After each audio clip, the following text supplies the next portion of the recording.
Good to be with you this morning. This is a place that I actually have received some training from, so it has a fond place in our heart, and we appreciate the work of Morton in this place, the Leadership Institute, your and Helen's commitment to freedom and conservative principles. I mean, that is what we need, and we certainly appreciate that. Appreciate all your support of the Leadership Institute and the good work that goes on here. Let me just start with a couple questions. First time in my life where I've been somewhat anxious about where we're heading. And frankly, all you got to do is look at the last 2 weeks. If you're concerned about something, who would have thought that we would see a time where the President of the United States can decide who's the CEO of a company in this country? I mean, who'd have thought that?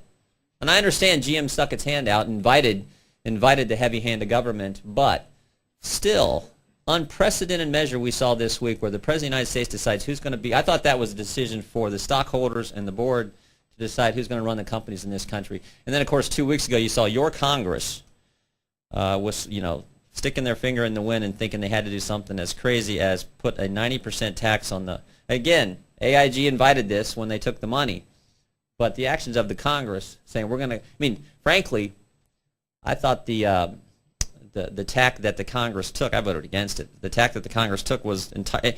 If it was so bad, go get 100% of the money. Don't levy a 90% tax on the bonuses that the folks from AIG. So I think it's appropriate that we are a little nervous. And frankly, the good news is the American people are getting it. I was telling someone earlier, 3 weeks ago, on the first nice spring day in Ohio, sunny Sunday afternoon when families could be spending time with their family, 5,000 people showed up in Fountain Square, downtown Cincinnati, at one of these taxpayer tea parties to say, stop the insanity in Washington. Start behaving like you're supposed to behave. Start representing us, the people. And so it was good to see that the people are starting to get it. Hopefully the politicians will, but I'm a little skeptical of that. And I just want to talk real quickly about a few things that are going on right now and why I believe you're actually seeing what I've called an attack on the values we cherish and an attack on the liberties and freedoms that we also cherish. And just think about two things that have happened on the value side. Two things that happened with the new administration. The Mexico City policy issue and the stem cell issue when we think about protecting the sanctity of human life, what the president has done. Totally wrong. Totally wrong what he's done with the executive orders. And now think about what the administration and the Congress are going to try to do in the next 8 weeks. 6 things. I told a group Monday back in our district in Ohio, to do any one of these at any time is a bad idea. To do any one of them during a recession is a worse idea. To attempt all 6 during a recession is plain crazy. But that's exactly what your Congress, your government's going to try to do in the next 8 weeks. Think about it. It starts this week with the budget. I'm on the budget committee.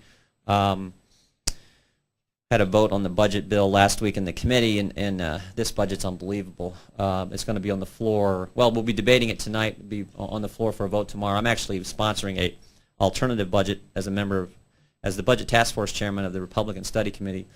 A budget we're going to offer is actually going to balance something you would think that government should do. Families and taxpayers and business owners have to do that. But think what they're going to do, and it starts with this budget. Over the next 8 weeks, the attacks on freedom.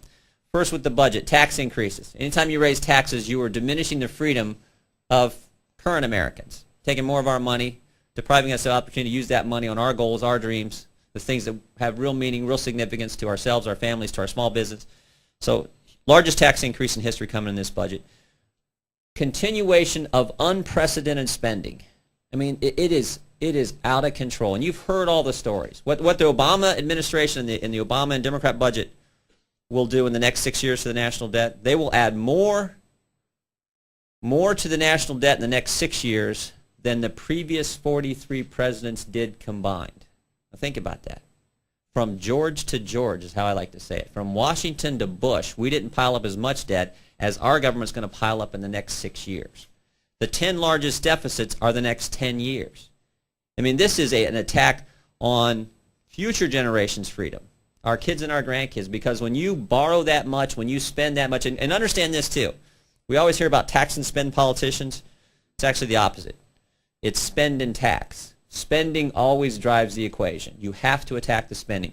When you spend as much as government likes to spend, particularly the federal government, you have to tax and you have to borrow. And when you do that, you mortgage the future of our kids and our grandkids. You harm the liberties and freedoms of future generations of Americans. Terrible, terrible direction we're headed with this out of control spending.